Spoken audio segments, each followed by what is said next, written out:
Fala aí pessoal, sejam muito bem-vindos a mais um vídeo aqui no meu canal do YouTube, gente. Hoje eu quero trazer aqui para vocês um vídeo sobre IOSP Maxion, tá? Ou também mais conhecido como MIPK3, é o ticker da ação. Divulgou o resultado recentemente, essa é uma empresa que eu tenho posição. Você pode até se perguntar agora, falar, pô Bruno, mas cara, você tem essa posição focando em dividendos e não é por isso, tá? Acho que tem duas grandes partes aqui da minha carteira. A carteira previdenciária, uma carteira principal, onde eu direciono a maior parte dos meus aportes.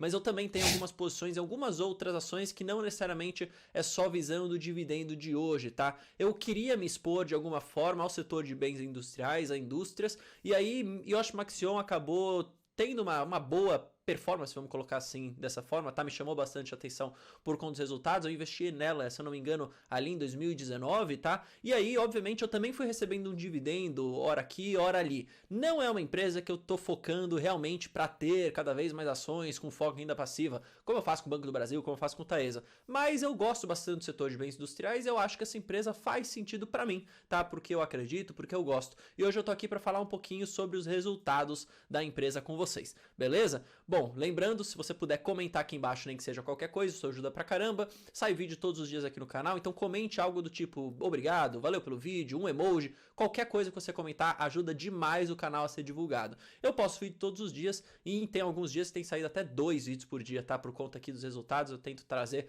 o máximo de informação mais rápido aqui pra vocês. Beleza? Bora pro vídeo sem enrolação. Bom, olha só aqui minha tela, tá? Yoshi Maxion, MPK3, resultados do segundo tri. Antes de mostrar para vocês, eu quero que vocês olhem as expectativas, tá? Ou seja, o que o mercado esperava que IOSP Maxion fosse entregar pra gente, tá? Então, em termos de receita líquida, a gente pode olhar aqui mais ou menos 4 bi, tá? EBITDA na casa dos 474 milhões e o lucro líquido ali nos 122 milhões. Lembrando, IOSP Maxion, ela não é uma empresa gigantesca, tá? Até se você for comparar com outras empresas do setor industrial, você vai até falar que ela, sei lá, seria pequena, vamos colocar dessa forma. É óbvio que em termos de receita é sempre bilhões e tal, mas se você comparar com outras empresas, outros concorrentes, até mundiais, não é uma empresa gigantesca, tá? E aí qual que é a grande ideia? Veja, a receita líquida ficou na casa dos 4,2 bi, um crescimento comparado ao ano passado, mas em linha com essa expectativa do mercado que eu mostrei, que era basicamente 4,1, veio 4,2.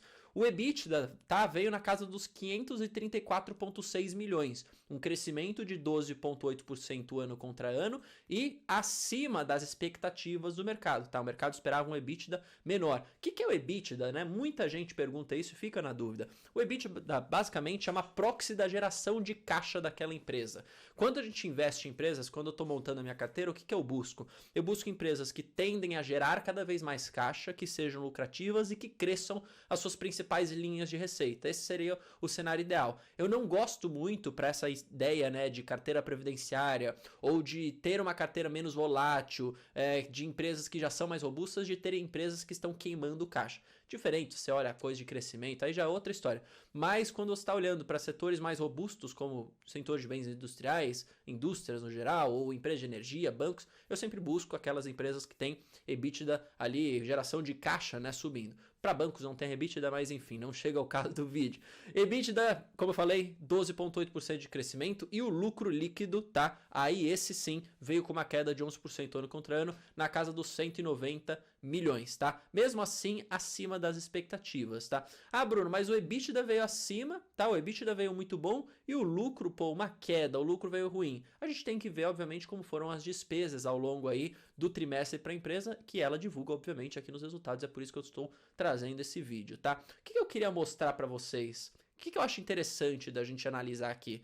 Você sabe que todo o setor de indústria sofreu pra caramba nesse momento de crise que a gente via, tá? Então não só por falta de peças, né? Mas também por toda uma questão da cadeia mesmo. A cadeia produtiva, a cadeia de suprimentos estava muito afetada. Então muitas empresas não só não conseguiam produtos, como isso ficou sem oferta basicamente, tá? E essa demanda basicamente ela estava reprimida. E aí quando a gente olha para componentes de carros, né, de automóveis, veículos leves, veículos comerciais, que é onde basicamente a IOSP Maxion atua, você vê que ela tem uma diversificação super interessante de receita. Então, basicamente, um quarto para cada, né? Então, você tem a parte de componentes estruturais para veículos comerciais e veículos leves, você tem a parte de rodas, né, para veículos comerciais e veículos leves, e aí você também tem uma parte ali de rodas de alumínio para veículos leves. E a gente sabe, todo o setor, toda a cadeia automotiva, tá? Nesses últimos anos que a gente viveu de crise, de pandemia, de lockdown e tudo mais, foi muito afetado, tá? Então era normal que ali nos anos de 2021, 2020 a gente tivesse um resultado pior, como foi o caso, e agora a gente veja a empresa retomando o seu crescimento, o que também foi o caso. Então, um aumento de receita, uma maior geração de caixa, certo? Então isso é super interessante. E aí você vê também a diversificação geográfica da empresa. Então ela não está apenas no Brasil, ela não está apenas na América do Sul, ela tem uma operação na Europa, ela tem uma operação na América do Norte e ela começa de uma forma mais forte, vamos colocar dessa forma, uma operação na Ásia e em outros locais aqui do planeta, tá? Então, a diversificação geográfica ajuda porque você pode ter em determinados momentos, né, em determinados países, cenários econômicos e macroeconômicos diferentes, que pode afetar ali a demanda por determinado produto ou serviço, ou até mesmo a oferta por determinado produto ou serviço em certa região do mundo. E aí você ter essa diversificação, você ter essa localidade diferente, né, de atuação, isso ajuda a empresa. Eu gosto bastante de Yosh Maxion, tá? Eu acho que é uma empresa que gera resultado, uma empresa que entrega e uma empresa que tem ali a sua atuação bem nichada, vamos colocar nesse sentido, mas que ela consegue atender de forma muito interessante os seus stakeholders, né? De certa forma, e seus clientes também. Eu fiz um vídeo mais completo aqui no canal há bastante tempo, falando exatamente quem que a Yosh Maxion atendia, trazendo um pouco mais de dado. Agora eu quero comentar realmente essa parte do resultado. Então, de fato, a gente viu, tá? Um lucro menor, mas ainda assim vindo acima da expectativa, uma geração de caixa, né? Via EBITDA, dessa proxy, de uma forma mais robusta e a receita líquida também crescendo, tá? E aí veja só, olha o que é interessante também de colocar, até tirei esse print do próprio release de resultado, tá? A posição de caixa em 30 de junho de 2022 foi de basicamente 1,3 bilhões de reais, tá? 33% em real, 66,7% em outras moedas, tá? Já o endividamento bruto da companhia, ou seja, tudo aquilo que ela deve, basicamente, são empréstimos, são os financiamentos, são as debêntures, tá? Atingiu cerca aí de 6 bi, mais ou menos, tá? Então 6 mil milhões seria mais ou menos essa leitura que você pode fazer aí. Então você tem 1,2 bi, tá, dessa grana, ou seja, 21,2% no passivo circulante, ou seja, de curto prazo, né? O passivo circulante são aquelas obrigações que a empresa deve, né, no curto prazo, e o resto tudo para passivo não circulante, ou seja, mais de longo prazo. O endividamento da companhia, de certa forma, ele pode até preocupar a gente, tá? Quando uma empresa é muito alavancada, muito endividada, isso dá um aperto no coração, vamos colocar dessa maneira. Mas eu não acho que seja o caso, tá? O endividamento líquido no final do segundo TRI representou duas vezes, né? Basicamente o EBITDA, tá? Então esse é o indicador de alavancagem. E na verdade teve uma melhora apresentada nesse indicador, principalmente a maior eficiência operacional da companhia.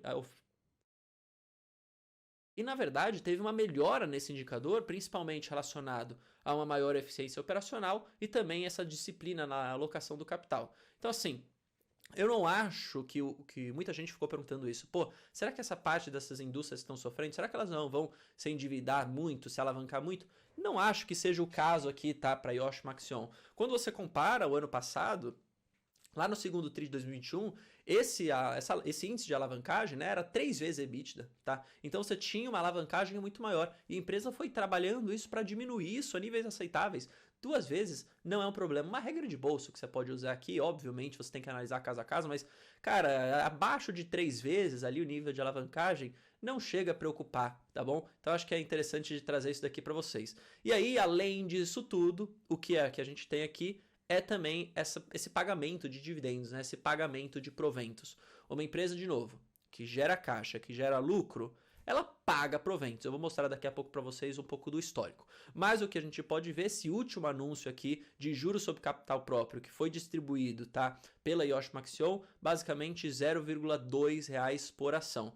Ex-dividendo, tá? Ou seja, ex-provento, na verdade, foi no dia 5 de julho de 2022. Esse anúncio é um pouco antigo. De fato, se você comprar ação agora, você não vai receber isso daí. Mas se você tinha as ações até 5 de julho, você vai receber. Eu, por exemplo, vou receber esses dividendos porque eu tinha as ações até há bastante tempo. Aqui eu trouxe para vocês, então, aqui na plataforma GF, um pouquinho do histórico, tá? Então você vê que, de fato, tá? Quando a gente olha para proventos, não é o grande forte de Yosh Maxion ficar pagando bastante provento, mas ela distribui sim, tá? Não deixa de distribuir e o que a gente for foi vendo, né, especialmente ali 19, 20, 21, 22, é um provento bastante interessante, pelo menos aqui na minha visão. Nos últimos 12 meses, 8,81. Seria o ideal para uma carteira previdenciária para você alocar capital cada vez maior em Oxp Maxion visando dividendos? Não, não acho que isso seja o melhor momento, até porque a gente tem outras empresas que estão a preços também atrativos e, pô, pagando bem mais dividendo. Coloca Banco do Brasil, coloca Taesa, né? Coloca outras empresas nesse sentido. Mas, de novo, eu não acho que é uma empresa ruim, eu acho que é uma empresa boa.